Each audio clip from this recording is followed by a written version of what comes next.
श्री हरिवंश, श्री हरिवंश। ये हम सबसे प्रार्थना करते हैं कि अगर नाम जप हम कर रहे हैं तो हमारी सारी कामनाएं पूर्ण हो जाएंगी, इसमें कोई संशय नहीं। भगवान की भी प्राप्ति हो जाएगी, इसमें भी कोई संशय नहीं। हमारे जीवन में जितनी त्रुटियां हैं, विश्वास कीजिए नाम जप के बल से वो सब दूर हो जाएंगी। पर ये 10 नामापराध हैं जो हम अपनी तरफ से आपको बता रहे हैं बिना प्रश्न किए। नाम जप करने पर भी आपको लाभ नहीं प्राप्त होगा। अगर ये 10 नामापराध आपके जीवन में है तो आप नाम जप करेंगे तो भी आपको लाभ नहीं प्राप्त होगा। फिर आप नाम पर अश्रद्धा कर लेंगे कि हमको इतने दिन हुए नाम जप करते हुए और हमें कोई लाभ नहीं प्राप्त हुआ। तो हमारी प्रार्थना है कि नाम जप थोड़ा भी हो लेकिन इन 10 नामापराध से बच करके हो। तो ध्यान पूर्वक सुनिए। 10 नामापराध में पहला अपराध है संत पुरुषों की निंदा। सबसे पहला अपराध है, क्योंकि नामदाता कोई न कोई संत सदगुरु ही होते हैं जिनसे हमें नाम मिला। जैसे आप राधा नाम जप करते हैं तो आपने किसी संत के मुख से सुना कि राधा नाम, आप राम नाम जप करते हैं, आप शिव नाम जप करते हैं, आप कृष्ण नाम जप करते हैं तो किसी न किसी संत से सुना।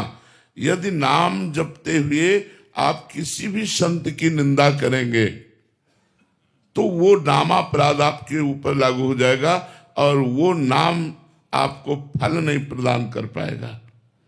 इसलिए जीवन में परदोष दर्शन, परदोष श्रवण और परदोष कथन से बचा जाए तो ये अपराध होगा ही नहीं। जैसे कोई आपके सामने ऐसा दृश्य उपस्थित है जो गलत है, यदि हमारा मित्र है, हमारा शिष्य है तो हम उसे समझा सकते हैं। यदि वो नहीं है तो तेरे भावे जो करे भलो बुरो संसार, नारायण तू बैठ के अपनो भवन बुहार। हमें चाहिए कि वो भला करे वो बुरा भगवान जाने। हमको अपने हृदय में वो बुराई न देखनी है न कथन करनी है, अपने हृदय को बुराई से बचाना है। तो हम किसी की भी निंदा ना करें। पर निंदा किए ते आवत नहीं कछु हाथ, मूरख पर्वत पाप को ले चल अपने साथ। पराई निंदा करने से हाथ तो कुछ लगता नहीं, पाप की गठरी बांधकर हमें नरक जाना होता है। और भक्तन निंदा अति बुरी, भूली करे जिन कोय, किए सुकृत बहु जन्म के छिन में डारे खोए। भक्तों की निंदा तो बहुत बुरी है, भूल करके भी नहीं करना चाहिए। यदि भक्तों की निंदा हुई तो बहुत जन्मों के पुण्य एक क्षण में नष्ट हो जाएंगे। साधु अवज्ञा तुरत भवानी, कर कल्याण अखिल के हानि। तो हमको संत द्रोह, वैष्णव द्रोह, गुरु द्रोह ये महान अपराध हैं, इनसे बचना चाहिए। ये ध्यान रख लीजिए। नाम जापक कभी किसी संत की निंदा न करे, कभी किसी वैष्णव की निंदा न करे, कभी गुरुजनों की निंदा न करे। फिर नाम जप करे तो नाम का अपराध नहीं लगेगा और नाम फलीभूत होगा। अब दूसरा नामापराध, भगवान शंकर और भगवान श्री हरि में भेद मानना, उनके नामों में भेद मानना।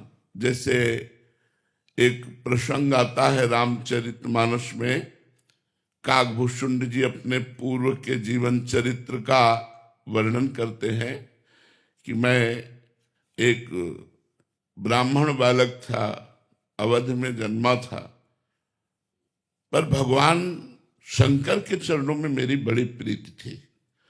तो उज्जैन में हमने दीक्षा प्राप्त की।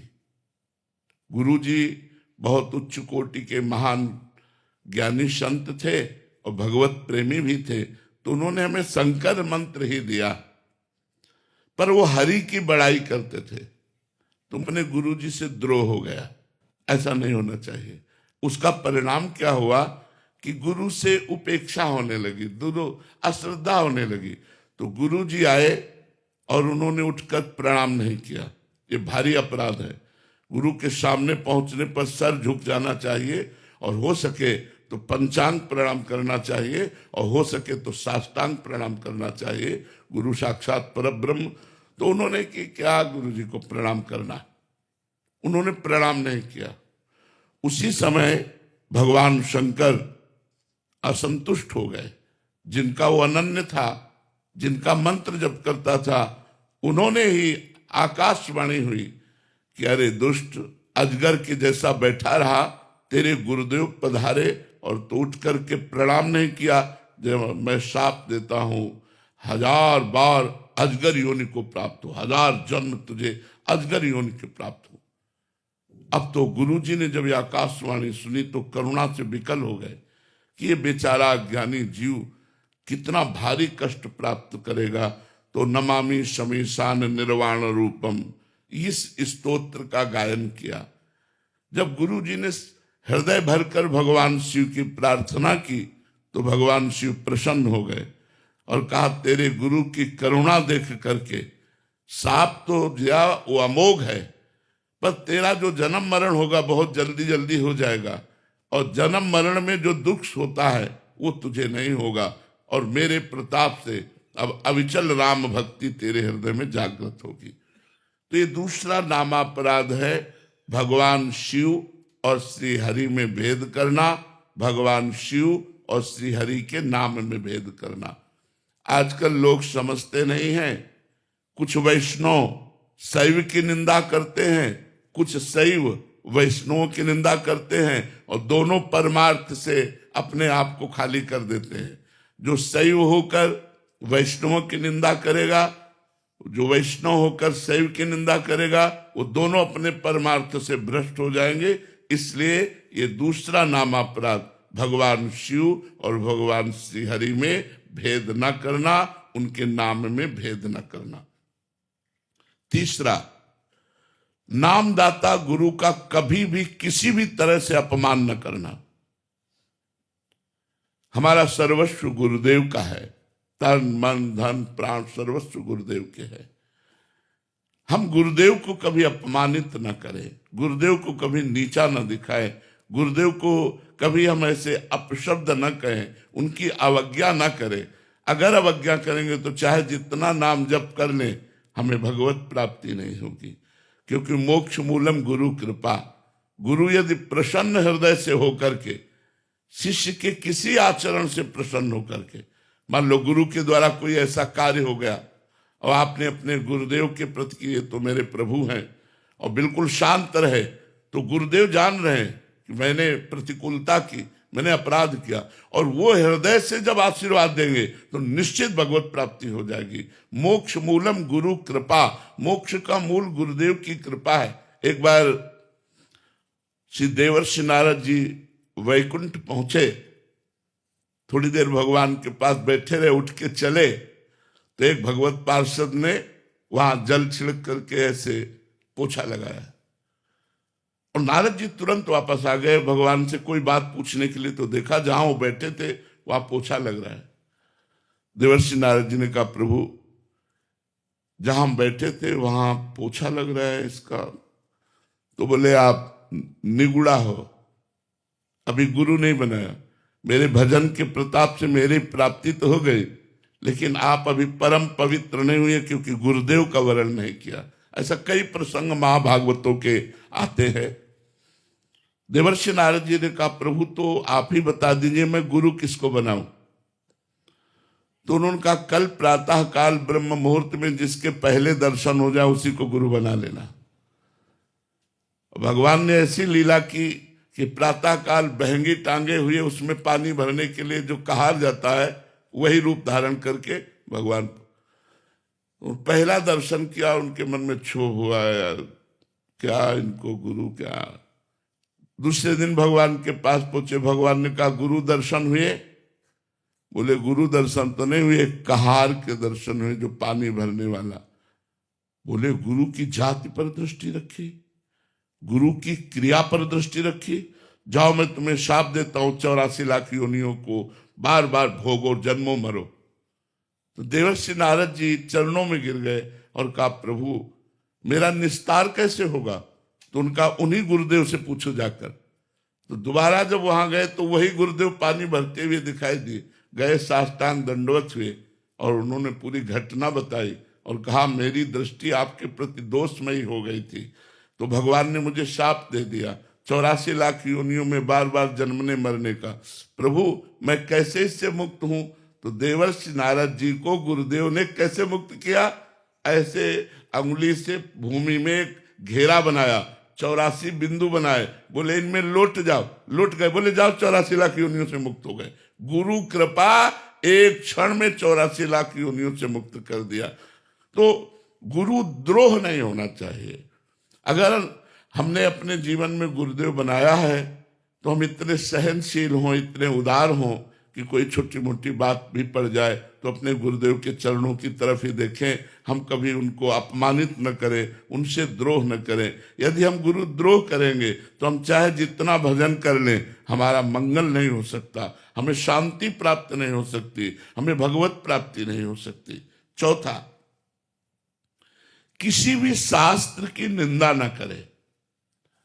मानो आपको कोई भी शास्त्र प्रिय है तो किसी दूसरे शास्त्र की, वेद शास्त्रों की, पुराणों की, संत वाणियों की निंदा न करें। किसी की निंदा न, अपने अपने मार्ग हैं, शास्त्रों में बहुत से मार्ग हैं। आप किसी एक मार्ग के अनुयायी हैं तो आप चलें, अन्य शास्त्रों की निंदा न करें। जैसे कुछ निराकार उपासना को मानने वाले पुराणों की निंदा करते हैं, कुछ वेदों की निंदा करते हैं। निंदा करेगा तो चाहे जो मंत्र जप करे कभी सिद्ध ही नहीं हो सकता। इसलिए वेद, शास्त्र, पुराण इनकी कभी निंदा न करे। पांचवा, भगवान के नामों की महिमा कही गई है तो ये कभी न सोचे कि ये तो केवल स्तुति मात्र, इतनी महिमा तो नहीं है। अगर नाम में अर्थवाद की भावना करे, अर्थवाद का मतलब होता है बड़ी ऊंची ऊंची बातें नाम की महिमा में कही गई।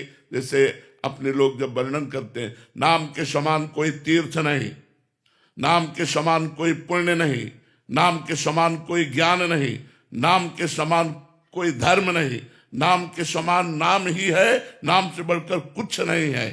अब उसे यह न समझे कि एक नाम लेने मात्र से त्रिभुवन का कल्याण हो सकता है, ऐसा वर्णन। तो ये न समझे कि यार ये स्तुति मात्र है, अर्थवाद मात्र है। ऐसा समझना नाम का पांचवा अपराध है, नामापराध है। छठा, भगवान के नाम से पापों का नाश होता है। सुना आपने, अब सुबह से पाप करना शुरू किया शाम तक, और शाम के बोले राम राम राम राम, कृष्ण कृष्ण कृष्ण, राधा राधा राधा, बोले पाप तो नष्ट ही हो जाते हैं। तो कह रहे हैं इस प्रकार से नाम के बल से पाप करने वाला वो छठे नामापराध को प्राप्त होता है, उसका पाप नष्ट नहीं होगा, वो नरक को जाएगा। नाम के बल से पाप नहीं करना।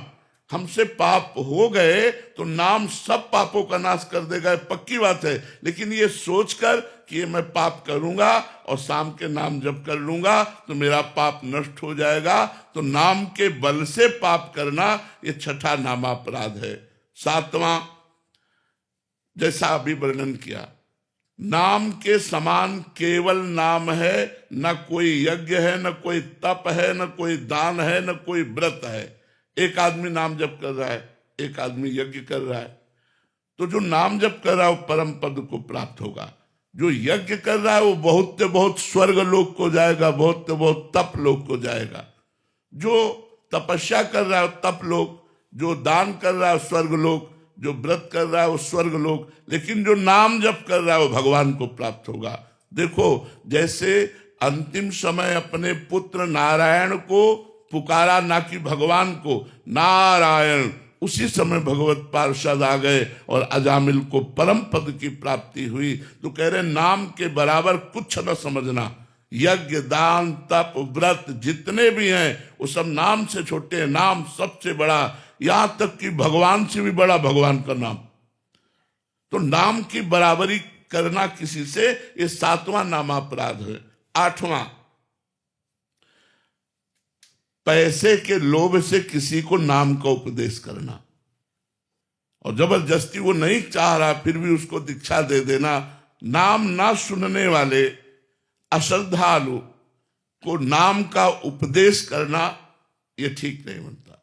हम नाम कीर्तन करें, और जब कोई नाम की दीक्षा लेना चाहे तो हम उसे नाम, जैसे नाम दीक्षा, भगवत दीक्षा, इनके लिए नियम है कि आप प्याज लहसुन नहीं पाएंगे, आप मांस मदिरा आदि का सेवन नहीं करेंगे, उसमें कुछ नियमावली, उन नियमों को माने फिर दीक्षा प्रदान करे। तो श्रद्धा रहित सुनना ना चाहने वाले व्यक्ति को किसी लोभ से नाम का उपदेश करना, ये 8वां नामापराध है। और 9वां नामापराध, इतनी नाम की महिमा सुनी फिर भी तुम नाम जप नहीं कर रहे तो तुम्हें अपराध लगेगा, नामापराध लगेगा। जब इतनी नाम की महिमा भगवान ने कृपा करके संतों से सुनाई तो आपको नाम जप का नियम ले लेना चाहिए कि आज से 11 माला जपूंगा, आज से इतना नाम जप करूंगा, उसका नियम ले लेना चाहिए। अगर नियम नहीं लेते, नाम जप नहीं करते तो आप अपना पतन करते हैं, आपके ऊपर 9वां नाम अपराध लागू हो जाएगा। और 10वां, नाम की महिमा सुनकर, सत्संग सुनकर भी अहंकार का त्याग न करना। मेरा ये पद, मेरा ये, मैं और मेरे के फेर में फंसकर विषय भोगों में आसक्त होकर भगवान के नाम का आश्रय न लेना, ये 10वां नामापराध है। यदि हम नाम जापक इन 10 नामापराधों से बच जाएं तो बहुत जल्दी नाम फलीभूत हो जाए और हमारे सारे पाप नष्ट करके, सारी कामनाओं को शांत करके भगवत प्राप्ति करा दे। अगर अब इन 10 नामापराधों से कोई नामापराध हमसे बन जाए तो क्या करें? तो इसमें लिखा हुआ, नामापराध युक्ता नाम नामान्येव हरन्त्यघम अविश्रांत प्रयुक्तानि तान्यवार्थ काराणि च। अगर नामापराध बन भी जाए तो हाथ जोड़कर भगवान से प्रार्थना करे और खूब नाम कीर्तन करे तो उससे नाम का अपराध भी जो है वो नष्ट हो जाता है कि प्रभु आगे से मैं कोई नामापराध नहीं करूंगा। तो ये 10 नामापराध आप सबके सामने वर्णन किए कि नाम जप करते हुए आपको ये लाभ लेने नहीं देंगे यदि ये 10 नामापराध होंगे, और 10 नामापराध से बचकर यदि आप नाम जप करेंगे तो आपको बहुत लाभ प्राप्त होगा। कल चर्चा हुई थी कि नाम जप करते हुए भी यदि 10 नामापराध बन जाएंगे तो नाम का फल गुप्त हो जाएगा, वो प्रकाशित नहीं होगा। नाम अविनाशी होता है, नाश तो नहीं होता पर गुप्त हो जाएगा और अपराध के कारण भजन में प्रवृत्ति नहीं बनेगी। कल के एकांतिक में प्रथम बिना प्रश्न के अपनी तरफ से चर्चा हुई थी। आज चर्चा हो रही है, यदि आप भगवत सेवा करते हैं, भागवत धर्म को धारण करते हैं, भजन करते हैं तो 32 सेवा अपराधों से बचिए। बहुत सूक्ष्म सूक्ष्म है। इनसे क्या होता है, मन में उत्साह भंग हो जाता है, भजन का अरुचि हो जाती है, अविश्वास हो जाता है, फिर साधक डगमगा जाता है, काम क्रोध आदि के आवेश में आकर गलत आचरणों में उतर जाता है। यदि हम 10 नामापराध और 32 सेवा अपराध से बचकर श्री भगवान के शरणागत होकर भजन करें तो हमें एक नवीन उत्साह होता है भजन का, आज इतना कि आज और करें। और वो नवीन उत्साह हमारे समस्त भोगों के उत्साह का नाश करके, जो भोग भोगने की हमारी उत्साह प्रवृत्ति रहती है उसका नाश करके, उसे उदासीन बनाकर भगवान का प्रेमी बना देते हैं। तो अब सुनते हैं 32 सेवा अपराध से, जिनको हमें सुन करके अपने आचरण में धारण करके इन सेवा अपराधों से बचना है। पहला, भगवान के मंदिर में जब हम दर्शन करने जाएं तो यदि हम किसी भी सवारी से हैं तो 100 कदम पहले उतर जाएं। इन्हें कि सीढ़ी तक हम कार में, यदि अस्वस्थ हैं, आपके पैर खराब हैं तब तो कोई बात नहीं है। यदि आपके पैर ठीक हैं तो 100 कदम कम से कम मंदिर से दूर उतर जाएं गाड़ी से, और वहीं से नमन करें और पादुका उतार दें अपनी, नंगे पैर वहां जाएं। अगर आप मंदिर में चढ़ते हैं पादुका पहन करके और कहीं प्रभु के आंगन तक पहुंच जाते हैं तो पहला अपराध सेवा का बन जाएगा। सवारी पर चढ़कर पैरों में पादुका पहनकर भगवत दर्शन के लिए जाना, ये सेवा अपराध है। भक्ति एक विशुद्ध समर्पण का भाव है। भरत जी महाराज जब चित्रकूट में पहुंचे तो अत्यंत सुकुमार श्री चरण भरत जी के पैदल चल रहे थे, तो छाले पड़ गए थे चरणों में। ये देख करके वशिष्ठ जी ने कहा, भरत, ये बड़े बड़े राजवाहन चल रहे हैं, आप घुड़सवारी कर लीजिए, आप रथ में बैठ लीजिए, आपके चरणों की हालत क्या होती, या पादुका पहन लीजिए। तो भरत जी ने जो उत्तर दिया, सिर भर जाऊं उचित मोरा, सबसे सेवक धर्म कठोरा। प्रभु, जहां मेरे प्राण प्यारे भगवान श्री राम सियाजू के चरण चिन्ह हैं, वहां मैं पादुका पहन कर जाऊं, सवारी पे बैठ के जाऊं, उचित तो ऐसा है प्रभु कि जहां मेरे सिया राम के चरण है वहां मैं सिर के बल जाऊं, सिर भर जाऊं उचित स्मोरा। मैं अपने स्वामी के दर्शन करने जा रहा हूं, चल नहीं पा रहा हूं, लेकिन मुझे सिर के बल जाना चाहिए, चरणों से नहीं, क्योंकि चरण चिन्ह मेरे स्वामी के बने हुए हैं। भक्ति एक विशिष्ट भाव है जो भगवान को भी अधीन कर लेती है। इसीलिए भक्त, उपासक, वैष्णव, भजनानंदी को चाहिए कि अपने प्रभु के श्री विग्रह के दर्शन करने के लिए जब हम मंदिर में जाएं तो कम से कम 100 कदम पहले उतर जाएं और नंगे पैर जाएं। अगर आप सवारी में चढ़कर जाते हैं, जूता पहनकर मंदिर के ऊपर चढ़ते हैं, तो ये पहला सेवा अपराध आपका बन जाएगा। दूसरा, भगवान के उत्सवों को मनाएं।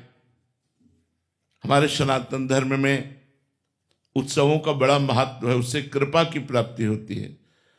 जैसे रथ यात्रा है, जन्माष्टमी है, राधाष्टमी है, रामनवमी है, ये जो हमारे उत्सव हैं आराध्य देवों के, इसमें ये नहीं देखना चाहिए कि मैं कृष्णोपासक हूँ तो रामनवमी क्यों मनाऊं, मैं रामोपासक हूँ तो जन्माष्टमी क्यों मनाऊं। ऐसा भेद नहीं है। हम आनंदित होकर के जब कभी भगवान शिव के उत्साहपूर्ण उत्सव आते हैं, महाशिवरात्रि आदि, माता भगवती अंबाजी के नवदुर्गा आदि, तो हम उत्सव मनाएं। सनातन धर्मावलंबी इन उत्सवों की अवहेलना न करें। उत्सव न मनाना एक अपराध है। हम 4 लोग मिलकर के रात भर नाम कीर्तन करें तो हमारी कृष्ण जन्माष्टमी हो गई, भगवत कथा सुने रात में, रामनवमी के दिन खूब उत्साहपूर्वक भगवान श्री राम के पावन चरित्रों का गायन, श्री राम जय जय राम कीर्तन करें। शिवरात्रि, नवदुर्गा आदि, ये जो हमारे सनातन धर्म के उत्सव हैं, इनको करना चाहिए। ना करना या उत्सवों में शामिल ना होना आपकी सामर्थ्य नहीं है कि आप कर सकें, तो जहां उत्सव हो रहा है वहां घंटा 2 घंटा के लिए शामिल हो जाइए। यदि शामिल नहीं होते तो एक अपराध है। इस सेवा अपराध का दूसरा अपराध है। तीसरा, भगवान के श्री विग्रह के सामने जाकर प्रणाम न करना। भगवान के सामने गए, आप ऐसे खड़े, भगवान साक्षात विराजमान है, अर्चावतार भगवान के जैसे और अवतार हैं, ऐसे ही भगवान जो विग्रह में विराजमान है ये अर्चावतार है। तो भगवान के सामने जाकर के सबसे पहला काम होना चाहिए साष्टांग प्रणाम करें, पंचांग प्रणाम करें। साक्षात भगवान विराजमान है, आप बिल्कुल संशय मत कीजिए कि ये तो मूर्ति है। जाकी रही भावना जैसी, प्रभु मूर्ति देखी तिन तैसी। अगर आप भावना करेंगे मूर्ति है तो मूर्ति है, नहीं तो साक्षात बिहारी जी विराजमान है, किसी मूर्तिकार की रचना नहीं। साक्षात राधा वल्लभ लाल, साक्षात राधा रमण जी, ये हम पर कृपा करके विराजमान है। हमारी सामर्थ्य नहीं कि हम इनको देख सकें, तो ये अर्चा विग्रह के रूप में विराजमान है। एक बार भगवान श्री कृष्ण को साष्टांग प्रणाम करने वाले को 10 अश्वमेध यज्ञ के अवभृत स्नान का फल प्राप्त होता है। एकोपि कृष्ण कृतः प्रणामो दशाश्वमेधा अवृतेन तुल्यः। दशाश्वमेधी, जो 10 अश्वमेध करने वाला है वो पुनरेपि जन्म, बड़ी बात है, लेकिन कृष्ण प्रणामी न पुनर्भवाय। जो एक बार श्री कृष्ण को साष्टांग लेट कर प्रणाम करता है, 10 अश्वमेध यज्ञ के अवभृत स्नान का फल मिलता है। लेकिन 10 अश्वमेध यज्ञ करने वाले में और श्री कृष्ण के प्रणाम करने वाले में अंतर है कि 10 अश्वमेध यज्ञ करने वाला स्वर्ग में जाएगा, पुण्य क्षीणे मृत्युलोके भी संति, लेकिन कृष्ण प्रणामी न पुनर्भवाय। इसलिए भगवान के श्री विग्रह के सामने जाते ही साष्टांग लेट जाए या पंचांग प्रणाम करे। कम से कम इतना देहाभिमान न पुष्ट हो कि हम भगवान के सामने अवहेलना पूर्वक खड़े हैं। देखते ही हाथ जुड़ जाए, नेत्र झुक जाए, साष्टांग लेट जाए, ये वैष्णवता है, ये भक्ति है। अगर आप प्रणाम नहीं करते तो तीसरा सेवा अपराध है। चौथा, अशौच अवस्था में मंदिर में दर्शन करने जाना। आप जैसे कपड़ा सहित लेटरिन गए हैं तो आपका अधिकार नहीं कि आप मंदिर में जाके दर्शन करें। पहले जाइए, स्नान कीजिए, वस्त्र परिवर्तन कीजिए, वस्त्र पवित्र हो और आपका शरीर पवित्र हो। वो कोशिश करो कि भाव भी पवित्र हो, तब हम भगवान के दर्शन करने के लिए जाएं। एक एक कदम में आनंद का उल्लास होता है अपने प्रभु के दर्शन करने की भावना में। यदि आप खड़े खड़े लघु शंका करते हैं, आपके वस्त्रों में पेशाब के छींटे पड़ते हैं, आप अपवित्र हैं, मंदिर जाने के योग्य नहीं है, इसीलिए बुद्धि भ्रष्ट हो जाती है, कोई भाव नहीं आता, कोई अनुभव नहीं आता। मैं आपसे सच्ची कहते हैं, प्रभु के जो श्री विग्रह हैं, हमने अब वो सब बातें नहीं बताई जाती, मतलब ये साक्षात हैं। आपको हम ये कह रहे साक्षात हैं, एक एक बात आपकी सुनते हैं, एक एक बात देखते हैं, हम कैसे तुम्हें बताएं। ये प्रभु जो श्री विग्रह में आप केवल भाव करके देखिए, वो हमारे भावों को ग्रहण करते हैं। जो प्यार से उनसे बात करो ना, सेकंड में उत्तर आता है, सेकंड में ऐसे बात करो और स्फुरित हो गया उत्तर, स्फुरित हो गया। ये प्रभु विराजमान है, तो हम अपने प्रभु के अशौच अवस्था में मंदिर दर्शन करने न जाएं। जब हमारा शरीर अपवित्र हो, हमारे वस्त्र पवित्र हो, हमारा मुख अपवित्र हो। मुख में 3 बार आचमन करें, कृष्णाय नमः, गोविंदाय नमः, अच्युताय नमः। दाहिने अंगूठे से ऐसे करके हाथ पैर धो के पवित्र होकर भगवान के दर्शन करने जाए। अपवित्र दशा में वस्त्र अपवित्र, शरीर अपवित्र, मुख अपवित्र, ऐसी दशा में भगवत दर्शन करना अपराध माना जाता है मंदिर में जाकर के। 5वां, एक हाथ से भगवान को प्रणाम करना। ये शास्त्रीय पद्धति नहीं है। संत या भगवंत को दोनों हाथ जोड़कर प्रणाम किए जाते हैं। दोनों हाथ जोड़कर संतों को प्रणाम करते हैं और भगवान के सामने दोनों हाथ, ऐसे भगवान को नहीं किया जाता। ऐसे करना एक 32 सेवा अपराधों में एक अपराध है। एक हाथ से भगवान को प्रणाम नहीं करना चाहिए। ये 5वां अपराध है जो एक हाथ से प्रणाम करते हैं। 6ठा, जब हम भगवान की परिक्रमा देते हैं तो हमारे श्री ठाकुर जी महाराज की 4 परिक्रमा होती है। तो परिक्रमा में आप ऐसे जब चारों तरफ घूमते हैं तो श्री विग्रह के सामने जब आते हैं तो प्रत्येक परिक्रमा में रुकना चाहिए और रुककर प्रणाम करना चाहिए और फिर परिक्रमा देनी चाहिए। जैसे हम ठाकुर जी की ऐसे परिक्रमा दे रहे हैं तो ऐसे परिक्रमा करके आए, फिर प्रणाम किया, फिर दूसरी परिक्रमा, फिर प्रणाम, फिर तीसरी परिक्रमा, फिर प्रणाम, फिर चौथी परिक्रमा, प्रणाम। बहुत महत्वशील है। भगवान की परिक्रमा करना विश्व ब्रह्मांड के समस्त पुण्यों में सर्वश्रेष्ठ है। पृथ्वी की परिक्रमा कर लो, सब तीर्थों की परिक्रमा कर लो, तो तीर्थपाद तो भगवान है। भगवान की परिक्रमा कर ली, सबकी परिक्रमा हो गई। अगर 4 परिक्रमा श्री भगवान के मंदिर की कर ली, पूरी पृथ्वी की परिक्रमा हो गई। क्योंकि जितने तीर्थ हैं वो संत और भगवंत के द्वारा ही प्रकाशित हैं, और संत भगवंत से हैं, और भगवान स्वयं प्रिया प्रीतम विराजमान, उनकी जब परिक्रमा कर ली तो सबकी परिक्रमा हो गई। 4 परिक्रमा, और ऐसे रुक करके, जो बिना रुके हुए ऐसे घूमते रहते हैं, वो 32 सेवा अपराधों में ये 6ठा सेवा अपराध है। 7वां, श्री भगवान के श्री विग्रह के सामने पैर फैला के बैठना। मानो आपकी गांठों में दर्द है, आप मंदिर में बैठे तो भगवान के सामने ऐसे पैर फैला दिए, ये अपराध है, आपके पुण्य नष्ट हो जाएंगे। अगर आपके पैर दर्द करते हैं तो आप खड़े खड़े या बैठे बैठे जैसे बने दर्शन कर लीजिए, हट जाइए सामने से।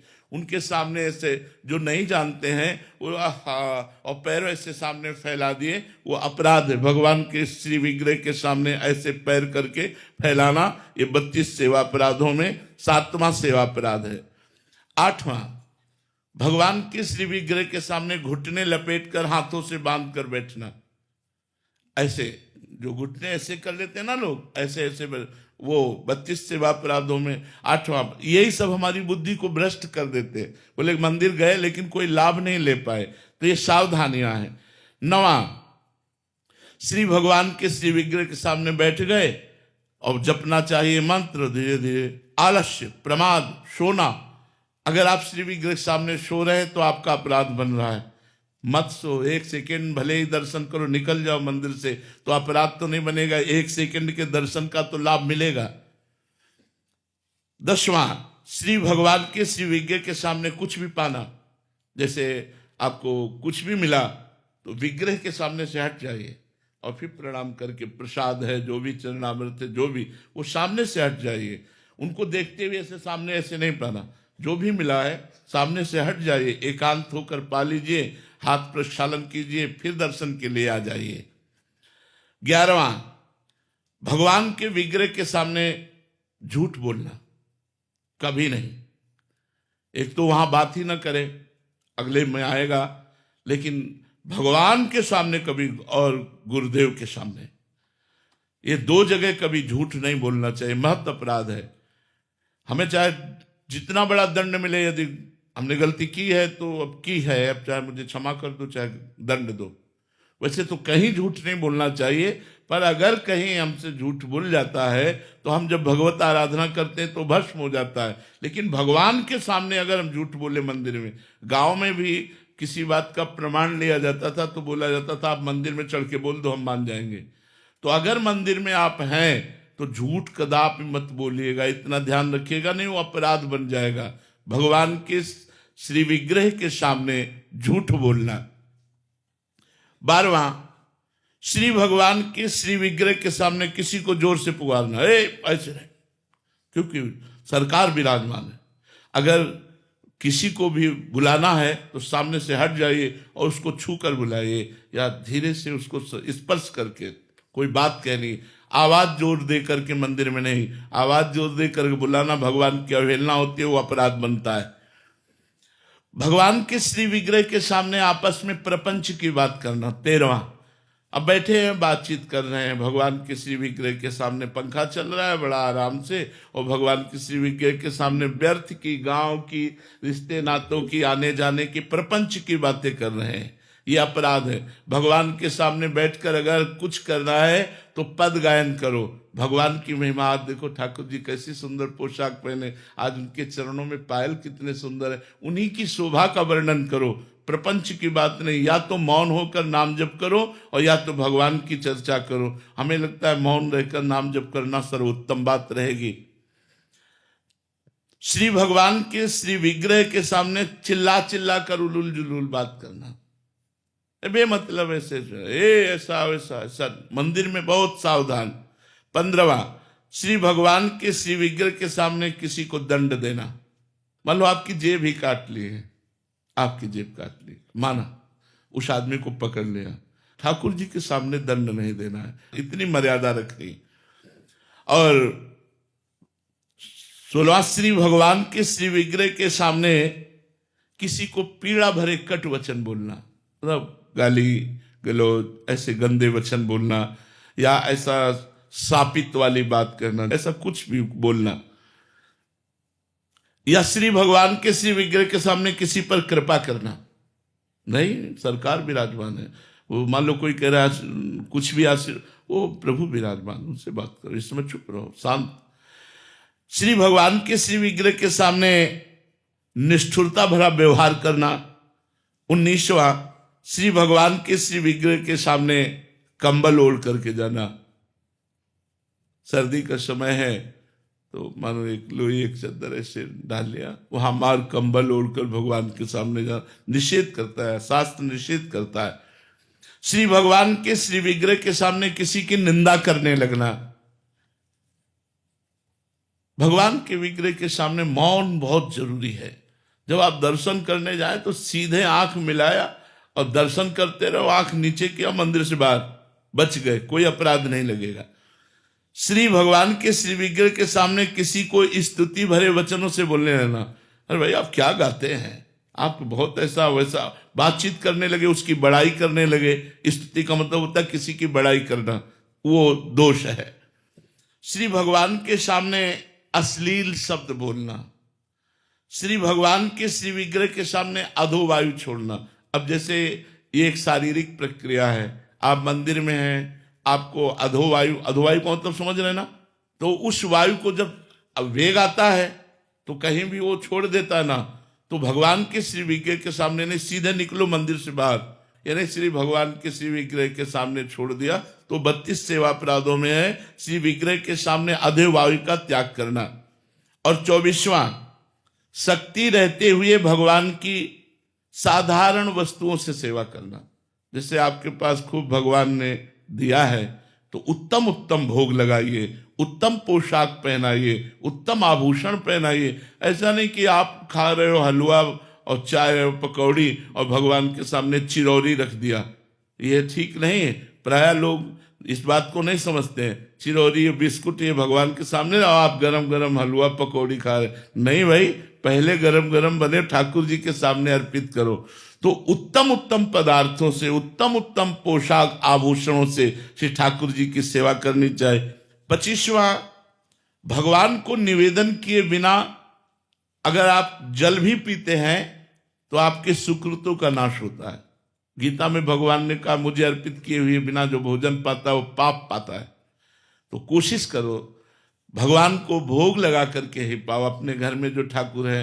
और आप जहां नौकरी करते हैं या आप व्यापार करते हैं, ऑफिस में जाते हैं, तो 1 मिनट के लिए आप धैर्य रखिए, अपना टिफिन खोलिए और आंख मूंदिए और भगवान का चिंतन कीजिए और कहिए हे प्रभु आप भोग लगाइए, और बस अपने ठाकुर की जयकार बोलिए। जो भी आपके इष्ट है, जैसे अपने लोग राधा वल्लभ लाल की जय धीरे से बोला और बस फिर प्रसाद पाने लगे। मानसिक भगवान को तो भोग लगाए, जल है अंदर से राधा वल्लभ लाल की जय, प्रभु हमारे हृदय मंदिर में बैठे हो आप पाओ। बिना जयकार किए, बिना अर्पित किए हुए 1 बूंद पानी भी न पियो, देखो आपकी बुद्धि कितनी निर्मल हो जाएगी, कितना भजन में रुचि बढ़ेगी। जो लोग कहते हैं ना भजन में रुचि नहीं बढ़ती, तो अब मनमानी चाट पकौड़ी ऐसे दुकानों में खाते घूमोगे, भजन बढ़ेगा?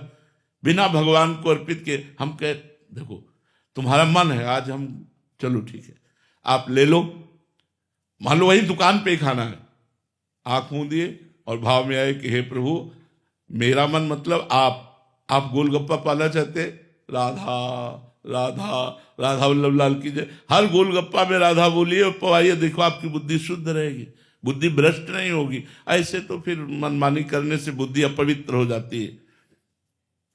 26वां, ऋतु का जो फल है वो जरूर भगवान को भोग लगाना चाहिए। अलग अलग ऋतुओं में फल आते हैं, अलग अलग ऋतुओं में शाक आते हैं, तो शाक फल आदि उत्तम ये ऋतुओं में। आज ठाकुर जी प्रसन्न होते हैं। एक बार चोखा मेला जी महाराष्ट्र के थे, तो ठाकुर जी की आराधना में तो बड़े उच्च कोटि के भावयुक्त महापुरुष थे, तो बाजार जा रहे थे घर की वस्तु लेने, तो देखा केले का ऋतु था, नए नए केले इतने बड़े बड़े पके, तो उन्होंने कहा कि सामान क्या लेना, ठाकुर जी के लिए केला ले लेते हैं। और केला लिए और मंदिर में दरवाजे पर जाकर के आवाज लगाई और भगवत पार्षदों को कहा विट्ठल भगवान को भोग लगा दीजिए, आज इन्होंने हमें प्रेरणा की कि केला। बोले तेरे केला कौन भोग लगाएगा। तो उन्होंने एक तरह से अपमानित करके उनको बड़ा दुख हुआ। आपने हमें प्रेरणा क्यों की, और प्रेरणा क्यों, अगर प्रेरणा की तो आपने मुझे ये धक्का दे के बाहर क्यों, ये क्या लीला है आपकी। मैं तो घर की वस्तु लेने गया था, प्रेरणा आपने की कि केला मुझे चाहिए, मैंने केला खरीद कर जब आपको दिया तो आप अपमानित करवा के मन। मुझे अपमान का दुख नहीं, लेकिन मैंने तो सुना है आप केवल भावग्राही है, किसी का भी हो आप सबके भाव ग्रहण करते हैं। मैं अपने प्राण त्याग दूंगा। और जाके घर में सिटकिनी लगाई बस कि न खाऊंगा न पीऊंगा। क्योंकि ऐसा क्या, जे ही ठाकुर जी को वहां रात्रि में शयन कराया गया, दरवाजा खटखटाया, चोखा मेला जी, चोखा में वो अमृत भरी आवाज, रह न सके, तुरंत जो खोला तो श्याम कांति और भगवान मधुर मधुर मुरली वादन करने वाले श्री कृष्ण। देखा चरणों में लौट गए, प्रभु प्रभु। प्रभु आए और उनकी गोद में बैठ के बोले केला खावा, और वो वैसे ही केला रखे थे। बोले प्रभु मैं चतुर, बोले छोड़ो, मैंने कब कहा चतुर्वर्ण का, मैं तो भाव का भूखा हूं। मैं किसी वर्ण या किसी पद प्रतिष्ठा में नहीं बिकता, मैं भाव में बिकता हूं। गोद में बैठ करके चोखा मेला जी की भगवान ने केले, और बोले सुनो ये 2 केले दे दो, रुक्मिणी जी को भी पवाएंगे। वहां विट्ठल भगवान और रुक्मिणी जी महाराष्ट्र में विराजमान है। तो 2 केले पीताम्बर में लिए, अंतर ध्यान हो गए, और अंदर से जाके मंदिर की सिटकिनी बंद कर ली, और 2 केले रुक्मिणी जी को पवा के छिलके आंगन में फेंक दिए। अब जब सुबह हुआ दर्शन के लिए तो वहां से ताला खोला, अब अंदर से बंद है मंदिर। अब सब परेशान हो गए, कैसे खुला, अंदर कैसे बंद हो गया। तो स्तुति की, बड़ी प्रार्थना की, भगवान से विनय की, तो आवाज आई जाओ चोखा मेला जी को पालकी में बैठाल करके जब लाओगे और वो हमसे प्रार्थना करेंगे तो मंदिर का दरवाजा खुलेगा, नहीं तो नहीं खुलेगा। ऐसा ही करना पड़ा, पालकी में बैठाल के चोखा मेला जी को लाए, और जब चोखा मेला जी ने प्रार्थना की प्रभु दरवाजा खोल दीजिए, फटाक से दरवाजा खुल गया। जो पुजारी जन थे उन्होंने देखा छिलके पड़े, बोले प्रभु छिलके कैसे, बोले चोखा मेला जी के केला के। तुम क्या समझते हो मैं किसी जाति से बिकने वाला हूं, नहीं। विद्या रूप महत्व कुल धन जौवन अभिमान, ये सब सच कंटक रहे न भक्ति निदान। जहां 6 प्रकार का अभिमान होता है वहां मेरी भक्ति नहीं रहती तो मैं कैसे रह सकता हूं। तो भगवान को अच्छी वस्तु देखा, अरे ये तो प्रभु के लिए बहुत अच्छी रहेगी, चलो आज ये ले चलते अपने ठाकुर को भोग लगाते हैं। ऐसा भाव रखना। किसी शाक या फल आदि के अगले भाग को तोड़ करके अच्छा अच्छा अपने लिए रख लेना और फिर ऐसा भगवान को अर्पित करना, ऐसा नहीं होना चाहिए। श्री भगवान के श्री विग्रह के सामने पीठ नहीं दिखाना चाहिए, ऐसे रहना चाहिए जैसे भगवान के विग्रह के सामने। इसीलिए जब परिक्रमा करते आते हैं तो घूम के तुरंत प्रणाम करके फिर दाहिने करके चले जाते हैं। भगवान की तरफ पीठ करके नहीं बैठना चाहिए, पीठ भगवान को नहीं दिखानी चाहिए। श्री विग्रह के सामने किसी को प्रणाम नहीं करना चाहिए। अब यहाँ सावधानी की जरूरत है। जैसे गुरुदेव भगवान आ जाते हैं, हम दर्शन कर रहे होते हैं, हमारी दृष्टि गई, गुरुदेव भगवान आ गए, तो हमको फिर भगवान से दृष्टि हटाकर गुरुदेव भगवान को प्रणाम करना चाहिए। मोते अधिक गुरु ही जिए जानी। अगर कोई संत भगवान दिखाई देते हैं तो ऐसे नेत्रों से किया, ऐसे प्रणाम किया और फिर ठाकुर जी के दर्शन करने लगे। और जब वो श्री विग्रह से दूर हुए तो उनको फिर प्रणाम नमस्कार। लेकिन गुरुदेव को तुरंत, गुरुदेव पर गुरुदेव आ गए, तुरंत ठाकुर जी से दृष्टि हटा के गुरुदेव के चरणों में प्रणाम करे, फिर ठाकुर जी के दर्शन करे। बकाया श्री विग्रह के सामने किसी और को प्रणाम न करे, सीधे बस ठाकुर जी के दर्शन करता रहे। जब गुरुदेव मिले, जय बार गुरुदेव मिले, ये 30वां अपराध बता रहे हैं। गुरुदेव आए और आप उठ करके खड़े नहीं हुए, मतलब एक बार प्रणाम करें तो क्या बार बार प्रणाम करें, नहीं, अभ्यर्थना, बार बार उनकी वंदना। गुरुदेव आए, खड़े हो गए, मान लो आप 10 बार आए तो 10 बार खड़े हो गए, जय बार वो हमारे सामने आए, गुरुदेव गुरुदेव की अभ्यर्थना और गुरुदेव की आज्ञा का पालन, अवज्ञा नहीं।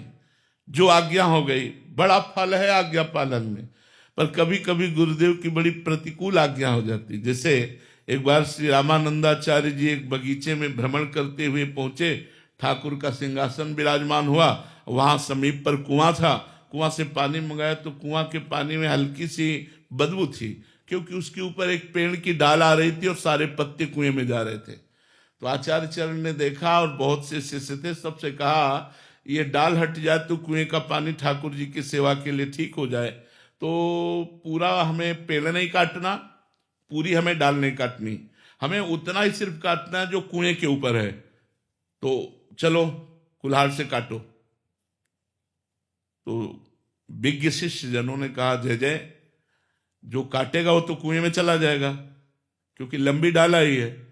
अगर पेड़ के पास से काटनी हो तो सुविधा है, नहीं तो बैठ करके तो इधर ही काटेगा, और काटेगा तो कुल्हाड़ से कुएं। बोले इससे मुझे कोई मतलब नहीं, डाल कटनी चाहिए।